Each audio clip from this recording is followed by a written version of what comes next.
No Enfoque desta quinta-feira são convidados o professor Rui Moreira de Carvalho, António Rodrigues, deputado do PSD, e Pedro Delgado Alves, deputado do PS. Muito boa tarde aos três. Pedro Delgado Alves, os pilotos têm razão nesta questão? Bom, essa é a questão dos vários milhões não de dólares, mas de vários milhões de euros. Porque, efetivamente, o que parece haver é uma divergência de fundo quanto ao que ficou efetivamente acordado. E se a reivindicação, o Ministro referia-se a uma reivindicação de 10% a 20% de capital reservado aos pilotos, penso que aí há um pequeno lapso, é aos trabalhadores, portanto não seria exclusivamente aos pilotos, mas, efetivamente, há aqui um aspecto relevante quanto a todo o processo, que é perceber o que é que ficou reduzido a escrito no final das negociações, que é certo também não foram aceitos por todos os sindicatos, e, portanto, também há essa componente que poderia colocar-se em cima da mesa, mas até nem é propriamente esse o caso em relação aos pilotos. Portanto, se os pilotos, por um lado, indicam que há incumprimento por parte do Governo, há que verificar, e aqui trazemos de volta um assunto que tem sido colocado, que é perceber e ter acesso aos vários documentos relativos ao processo de privatização para poder fazer essa avaliação, e na falta deles, seja isto, seja as side letters, seja os elementos de avaliação financeira relativos ao processo, muitos deles não são públicos e, portanto, não foi até ao momento possível fazer esta avaliação e, portanto, no fundo, o tira-teimas sobre quem tem razão dependerá também do que foi reduzido a escrito. Porque se, ainda que exista um compromisso verbal no sentido de alguma destas coisas, enfim, seria, parece-me pelo menos, inconsequente e até um bocadinho amador da parte, ou do Governo ou dos sindicatos, não reduzir a escrito. Portanto, numa escala desta envergadura, com uma importância estratégica que tem para a empresa e para o futuro de todas as partes, não reduzir a escrito um acordo com esta natureza e, portanto, ele não constar a algures, também custa muito a acreditar. Agora, há aqui um episódio subjacente a tudo isto, que é a opção de privatizar neste momento, com estas características, com uma turbulência significativa e em relação ao qual o PS tem sido claro, ou seja, não nos revemos neste modelo de privatização, achamos que o timing não é o mais adequado, achamos que o Governo também o faz numa fase do seu mandato em que, enfim, na reta final a legitimidade já se esborou um bocadinho. Agora, eu acho que é possível, de facto, olhar de uma maneira diferente para isto, para uma objeção que o PS sempre teve politicamente em relação a este modelo de privatização da TAP e ao problema concreto do impacto que esta greve pode ter na sustentabilidade financeira da empresa e quanto ao facto de, honestamente, dos dados que tenho, e não estou dentro do processo, mas quanto aos dados que tenho, não é de todo líquido e claro que seja fácil dizer que os sindicatos têm toda a razão e que o Governo não tem nenhuma. Não alinho por essa crítica e por esse diapasão, porque na falta de elementos acho muito difícil que um acordo desta natureza, desta envergadura, volto a dizê-lo, não esteja claramente reduzido a escrito, clausulado e bem definido. E, portanto, isto de facto surge extemporaneamente como uma forma de pressão adicional numa altura crítica e que pode ter um impacto muito, muito negativo na viabilidade financeira da TAP. António Rodrigues, o Governo deveria ceder para evitar esta greve que está agendada por 10 dias? Naturalmente que não. Nenhum Governo pode ceder em situações deste tipo ou reivindicações desta natureza. Aliás, julgo que a dimensão das reivindicações por si só ilustram muito que há aqui um exagero manifesto. Não é concebível. Para já, acompanhando aquilo que o Pedro referia há pouco, que naturalmente que uma reivindicação deste tipo, uma conclusão deste tipo, teria que ficar sempre por escrito e, portanto, não haveria aqui qualquer acordo de cavalheiros nesta dimensão. Mas, independentemente dessa situação, não vejo como é que num processo desta dimensão, como é na da TAP, que se pudesse pensar que estaria já reservado 20% ou 10% do capital fazendo parte da reivindicação dos trabalhadores. Julgo que, porventura, nem sequer seja isso que está em causa. O que está aqui em causa é a segunda reivindicação, que é uma tentativa de obtenção de todos aqueles subsídios que foram cortados, como foram cortados à generalidade daqueles que estão ligados a entidades públicas e, portanto, tentam fazer pressão por um lado para ter ganho de causa no outro, pondo em causa o próprio processo de privatização da empresa. Agora, o que verdadeiramente é grave aqui é numa empresa que já tem uma situação financeira complexa. Aliás, a vossa peça ilustra de alguma forma aquilo que é conhecido e sabido, que o verdadeiro problema da TAP neste momento é a sua elevadíssima dívida. Cerca de 1.062 milhões. Exatamente. Proporcionalmente até nesta mão. Que estejamos aqui a contribuir para aumentar as dificuldades da empresa. E, de facto, não me compete a mim dramatizar a situação, mas seguramente que uma decisão deste tipo, que contribuirá para pôr em causa os pobres resultados, como se dizia, e uma própria empresa diz, os resultados de maio. Mas, mais do que isso até, afeta a imagem da empresa e afeta uns milhares largos de pessoas que utilizam a TAP, que é tida como uma excelente companhia, embora tenha ficado beliscada na sua imagem naqueles problemas operacionais que houve em 2014, mas que, neste momento, isto vai fazer com que esta imagem da empresa fique afetada e pode pôr em causa o futuro da empresa. Não quero dramatizar, mas necessariamente que não ficará com uma boa imagem, trocas de voos, perdas de aviões, perdas de oportunidades, pessoas a terem que mudar para outras companhias, porque, tal como aconteceu em dezembro, e a partir de hoje, todos aqueles que vão ter compromissos na primeira semana de maio, ou entre o dia 1 e o dia 10 de maio, vão tentar encontrar desde já uma solução para quando precisarem. Exatamente. E o que significa que, independentemente do que venha a acontecer, seja uma qualquer decisão política, seja uma qualquer decisão de fixação de serviços mínimos, significa que neste momento a empresa já perdeu pelo menos 1/3 daquilo que será o resultado do mês de maio. Só e apenas pelo anúncio de uma greve de 10 dias, num fim de semana que tem um feriado, portanto, fim de semana mais alargado, portanto, desde logo aí com perspectivas de viagens acrescidas, independentemente das situações normais. E, portanto, esta greve compromete, neste momento, a gestão da empresa já em 2015, quer do ponto de vista financeiro, quer do ponto de vista de imagem. Não quero sequer entrar na situação de poder ajudar a pôr em causa o próprio processo de privatização, porque neste caso não deve ser configurado aqui em termos estritos.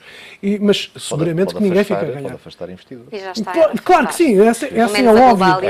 Essa é óbvio que pode afetar. A Globalia sai, não por via desta greve, porque ela já tinha tomado a decisão de sair por força da elevada dívida. E naturalmente que uma situação destas só vai agravar a dívida da própria empresa em termos futuros, independentemente de ser com este montante ou não, de ser os montantes que ainda nem sequer são calculáveis, mas que seguramente ninguém ganha com este processo. E também julgo aqui que os próprios trabalhadores, neste caso os pilotos da TAP, já por experiência daquilo que aconteceu em greves anteriores, deviam ter noção de que este tipo de atitudes, sendo a greve um ato legítimo e um direito próprio a todos os trabalhadores, mas que põe em causa o próprio local de trabalho que eles desenvolvem. Rui Moreira de Carvalho, surpreende-o 5 meses depois de um acordo esta greve dos pilotos? Boa tarde, Inês, boa tarde. Eu não surpreendo porque ela é recorrente. Eu penso que o Pedro introduziu muito bem o assunto. Como jurista, vale o que está escrito e, no nosso caso, vale o que há de memória.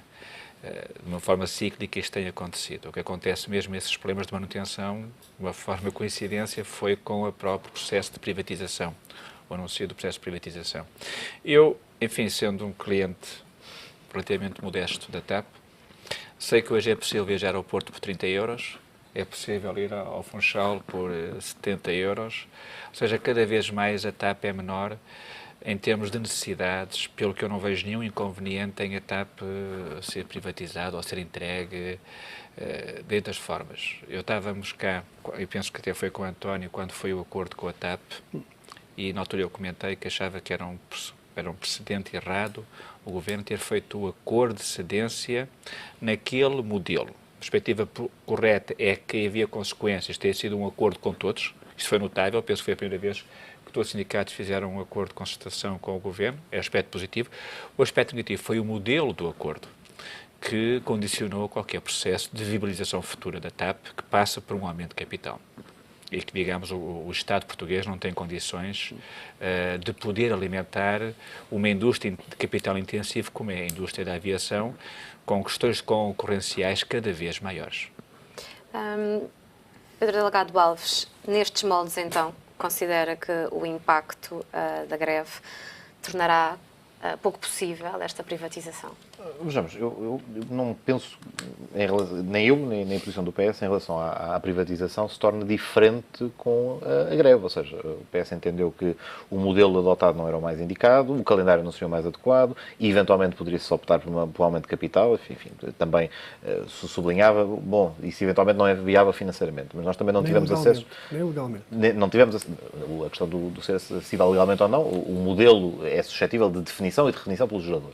Agora, o que é facto é que que há um problema de base, Que é também a da questão capacidade... comunitária. Mas há um problema de base, Exatamente. ao nível, mas depende do modelo como ele for formulado. Não é impossível, e temos várias situações em que companhias nacionais durante muito tempo optaram por, ou melhor, empresas nacionais optaram por manter-se com companhia bandeira com presença de capital público, portanto, não está em causa, não é necessariamente incompatível, depois o que teria que se verificar era se seria ou não considerado saúde de Estado. Mas é uma questão a ponderar. O problema de base que sempre identificámos era ao nível da transparência dos dados efetivos sobre quer o processo de privatização, quer o processo em que se encontra financeiramente a empresa. O que dificulta muito o debate político e a capacidade de construir soluções que sejam o mais consensuais possível. Porque também, obviamente, é desejável, não é desejável para ninguém, em que modelo seja, que a TAP vá por um rumo, seja ela pública, seja ela privada, mas que vá por um rumo que seja necessariamente contrária aos interesses nacionais. E aqui discordaria um bocadinho do que foi dito no que diz respeito às rotas que podem ser desejáveis e nas quais ela eventualmente ainda tem um papel a desempenhar. É verdade que há muita substituição por low cost em destinos tradicionais da TAP, mas o que é facto é que ainda há um conjunto de rotas particularmente relevantes em que a TAP não só conseguiu ocupar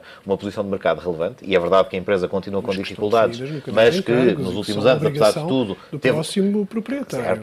Com certeza, em que também há envolvidos interesses estratégicos nacionais que também devem ser ponderados e, pelo menos da nossa perspectiva, deviam ser ponderados de outra forma. E a empresa, apesar de tudo, continua com um passivo muito significativo, e esse é o seu principal problema, mas também conseguiu fazer uma redução de quase 400 milhões nos últimos anos, e houve anos, no conjunto, se tivermos em conta o conjunto dos últimos 5 anos, os resultados permitiram lucros de 200 milhões de euros. É verdade que voltámos a ter dificuldades, também em parte decorrentes da turbulência e das dificuldades, aqui a turbulência, não a turbulência do avião, mas a turbulência do processo de privatização, que quer queiramos, quer não, é gerador também de incerteza e de dificuldades no funcionamento da empresa. Não estou a dizer que seja a causa principal. É um elemento adicional. Mas o que é facto, também tem pouco a ver com a privatização. Arrasta-se há 3 anos e, portanto, não é essa a questão. Não é há 3, há 20. Houve certo, a primeira tentativa da venda do atual governo, efetivamente, que não foi consequente. Que não foi consequente, não avançou, mas de certa altura... O governo decidiu defender os interesses nacionais no final. Pronto, mas o que me parece é que nesta fase em que se retoma o processo numa fase bastante avançada, em que claramente não há consenso quanto ao modelo de privatização adotado. E não quero com isto dizer, isto é um bocadinho quase vir contra facto próprio da parte de quem é contra o modelo e depois invoca o facto de ser contra o modelo para não haver consenso. Não é isso que eu estou a tentar sublinhar. O que estou a tentar sublinhar é que mesmo na perspectiva de investidor, que era o que estava a ver, aí é que se calhar esta greve pode ter um impacto maior. Não tanto no modelo de privatização adotado, mas no facto de se afastarem potenciais interessados que, perante uma situação de turbulência, ou até com a dúvida de qual é o real quadro de acordos que vai herdar, porque isto também gera uma incerteza adicional. Imagino que eu sou um investidor que estou... Imaginem que eu sou um investidor que estou a pensar até em fazer um investimento na TAP. Sei lá que caixinhas de surpresas é que tenho para encontrar, quando não há a transparência que devia haver. Ou, vamos lá ver, os sindicatos de alguma maneira trazem para cima da mesa o caderno reivindicativo máximo. Portanto, tentam puxar, esticar a corda ao máximo. E, efetivamente, terão colocado aqui algumas coisas que dificilmente estarão no acordo. Todos os sindicatos de pilotos fazem isso pela Europa fora. Pronto. E é um setor... fez isso, é um setor fácil fez isso. É um setor fácil de atingir, porque, vamos lá ver, sem piloto, efetivamente, operacionalmente acabou durante o fora, nas últimas 4 semanas, houve variadíssimas greves aéreos, em França, em Espanha, na Alemanha. E a Alemanha teve 15 dias. Várias delas que puseram em causa a forma de circular na própria Europa. O problema... E o que os sindicatos de pilotos portugueses fizeram não foi muito diferente disso. Estão a pôr em causa o funcionamento da empresa, só que numa empresa de uma grande dimensão que não tem este passivo, a questão coloca-se de uma forma. Que não está a atravessar um processo de transição em que a sua imagem externa é fundamental, em que a fragilidade que pode ter na sua sustentabilidade, ou melhor, a sua fragilidade é muito maior da perspectiva do que pode acontecer. Claro que há aqui um aproveitamento digamos, em comparação ao último momento em que houve negociações, claro que a posição do Governo, por um lado, se solidificou, mas por outro lado também se tornou mais frágil, porque estamos precisamente na reta da meta da apresentação de propostas. Portanto, o poder negocial, entenderão seguramente os pilotos, aumentou nessa perspectiva. Fazem eles este raciocínio. Como o António diz, muito provavelmente, o objetivo não é estes 20%, ou entre 10% a 20% de capital. Não é, ou não haver privatização, ou pelo menos alternativamente conseguirem uma blindagem de tal forma dura do seu estatuto, que se calhar também isso é o suficiente para desinteressar potenciais interessados, porque era o tal ponto. Quem é que vai pegar, nestas circunstâncias, com este caderno, com este potencial caderno de encargos, que não só tem uma componente de defesa do interesse estratégico nacional, esta componente de manutenção da situação funcional dos trabalhadores, nomeadamente dos pilotos, o aparecimento de interessados é muito improvável. António, permita-me que vocês faça só uma questão, sem ter pela Inês, como consumidor. Eu vivi 3 anos em Moçambique, vivi 3,5 no Brasil e vivi 2 na Bélgica. Como utilizador, como cidadão, eu pergunto qual é que é o preço da viagem de um mercado onde a TAP tem monopólio. como é, por exemplo, a África. O que é que eu, como cidadão, ganho é que há por ter monopólio nesses mercados. Hoje eu vou pelo Dubai, pela metade do preço. Claro. Portanto, como consumidor, pergunto lá, a única coisa que me interessa é se eu for um cidadão correto, eu pago os meus impostos. Quer dizer, eu é que vou subsidiar estas tropelias desses sindicatos? Mas eu diria só isto. Portanto, não vejo mais eu diria só a isto. empresa não decorre também da ação dos sindicatos. Também, vamos lá ver. Independentemente do que vier a acontecer... Há uma fragilidade criada pela greve. Mas os problemas da empresa são mais crónicos do que isso. E não se devem... São crónicos. É isso, mas não se devem estritamente à ação sindical. Também não anatomizemos e diabolizemos em excesso para além do que é o caso, um episódio. Não é um episódio, mas é um episódio grave. Independentemente da questão da privatização... impostos, não há problema nenhum. Eu diria isto, por um lado, o governo não vai ceder, não tenho dúvidas. Não vai. Mas uma não vai greve ceder. desta magnitude Não vai ceder. seria Mas um impacto independentemente disso, não só na empresa, mas também no turismo. os custos vão ser elevados, quer para o país indiretamente, quer para a empresa diretamente. E essa que é a questão mais complicada, porque independentemente da utilização dos preços e custos, as pessoas vão pensar, como o Rui dizia, as pessoas, quando utilizam uma companhia de aviação, hoje perguntam qual é o preço mais barato para eu chegar ao meu destino. E a segurança. A TAP dá-nos segurança. E a TAP tem uma excelente imagem. Mas neste momento, isso faz diferença. Não há rotas que não tenham concorrência. Houve durante muito tempo não, a rotas... África não tem. Tem através do que diz, por exemplo, voos alternativos. No voo direto não há. Não há diretos, mas há indiretos. Mas mesmo a diferença de preços é muito grande com os indiretos. É metade. Ir pelo Dubai significa que se vai para metade do preço e não aumenta muito mais o tempo aumenta a duração da viagem. Mas não é muito. Há muita gente já hoje que faz a viagem para o Dubai. Rapidez, quer para Luanda, quer para Moçambique, que utilizam a alternativa para poderem ir de uma forma muito mais barata, porque os preços das viagens diretos na TAP são elevados e, obviamente, que os preços têm vindo a baixar em função disso. Mas, neste momento, isto põe em causa a própria concorrência do mercado e faz com que as pessoas optem em função daquilo que é o custo e não optem pela questão que é a bandeira. António Rodrigues, parece-lhe então que o Executivo poderá voltar a decretar uma requisição civil?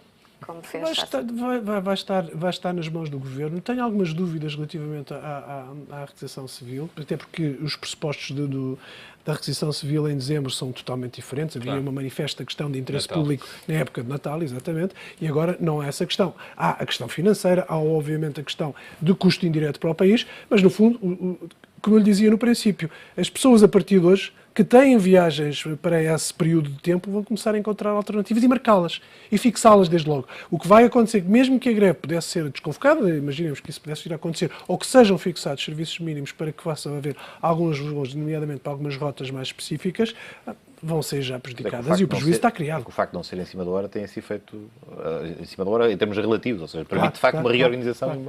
Isso tem a ver com a nossa lei. Já me aconteceu, por exemplo, ser surpreendido por uma greve da Lufthansa 10 minutos antes de começar. Eles avisaram, o sindicato de pilotos da Lufthansa, em dezembro, avisou que ia começar uma greve às 13 horas. Anunciou, eram 12h50. E, portanto, nós não. Nós temos tempo, nós temos as questões regulamentadas e, portanto, esta situação está esclarecida. Mas significa isto. Significa que a empresa vai sair prejudicada financeiramente, independentemente do que acontecer depois de hoje. E para si também perde valor nesta questão da privatização? Naturalmente que perde sempre.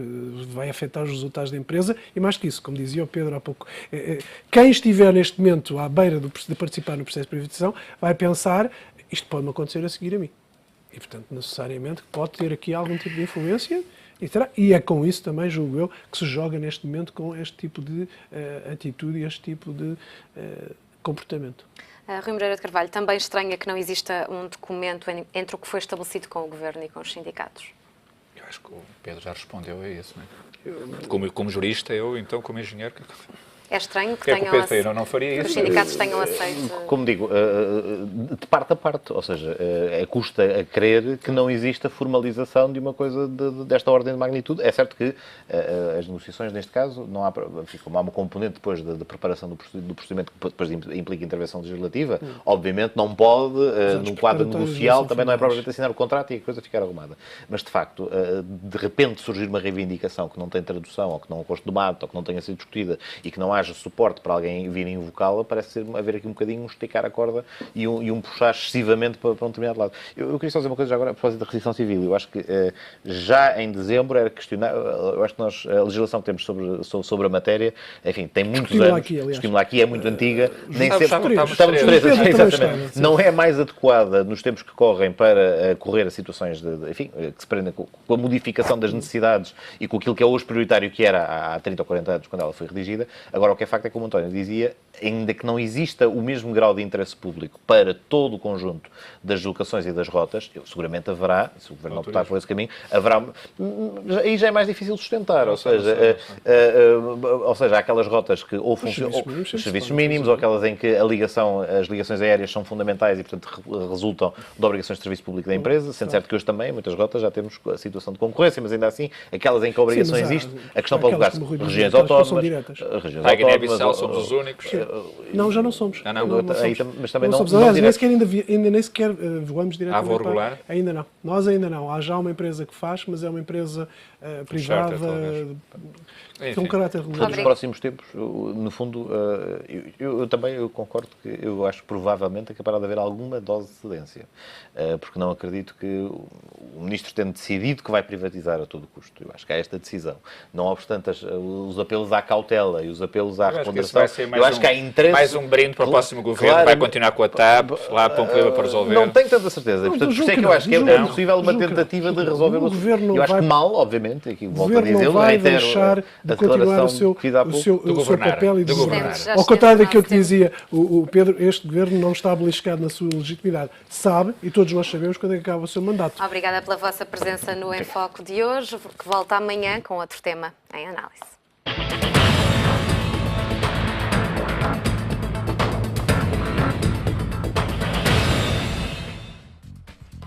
Fazemos agora um curto intervalo neste grande jornal. Voltamos já a seguir.